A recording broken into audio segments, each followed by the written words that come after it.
Good morning and welcome to the Killik & Co market update.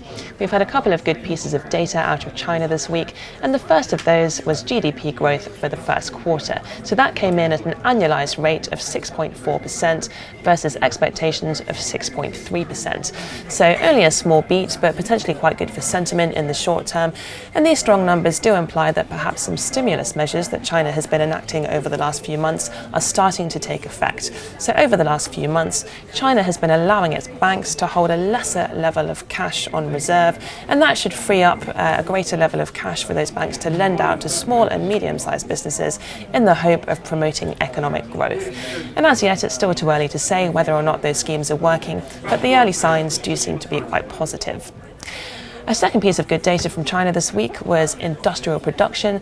So that came in at a level of plus 8.5%, and that was well ahead of expectations, which were as low as 5.9%. So a great number here from China, particularly in the face of some fairly weak manufacturing data that we've seen from the rest of the world over the last few months. So this number here, I think, should be quite good for sentiment. And actually, we've perhaps seen this good industrial production number feeding through into the oil price, which has since risen to over $72.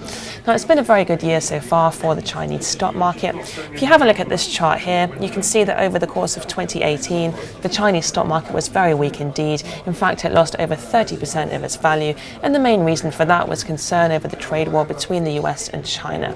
However, over 2019 so far, the Chinese stock market has recovered almost all of that lost ground. And that is largely based on hopes that some sort of trade deal will be reached, so we have to keep on hoping that this will be reached in the coming months.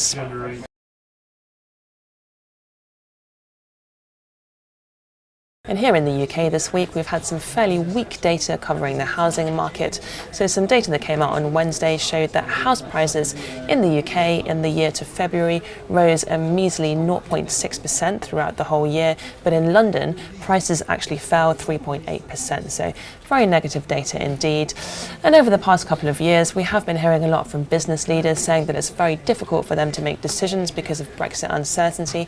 And for us, this week housing data just shows that the general public is in exactly the same situation. It's very difficult to know what property to buy or when to move if you don't know what's happening with Brexit. So this week, housing price data is something that we would expect to continue until we have further clarity over what's going to happen with Brexit.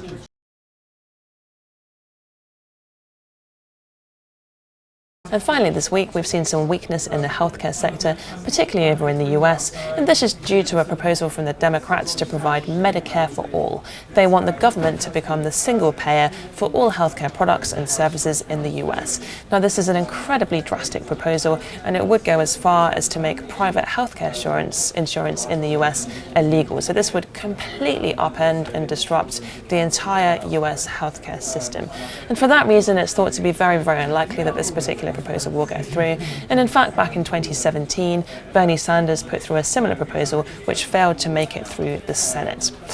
Now, in principle, a lot of Americans are in favour of more affordable or more equal healthcare, but in practice, surveys say to us that they're not actually willing to pay higher taxes in order to bring that cheaper healthcare into reality. So in our view, it's very unlikely that this proposal will get through, but it could potentially be bad for sentiment over the coming months, and it is very likely that healthcare will become a key topic of discussion as we approach the next US election.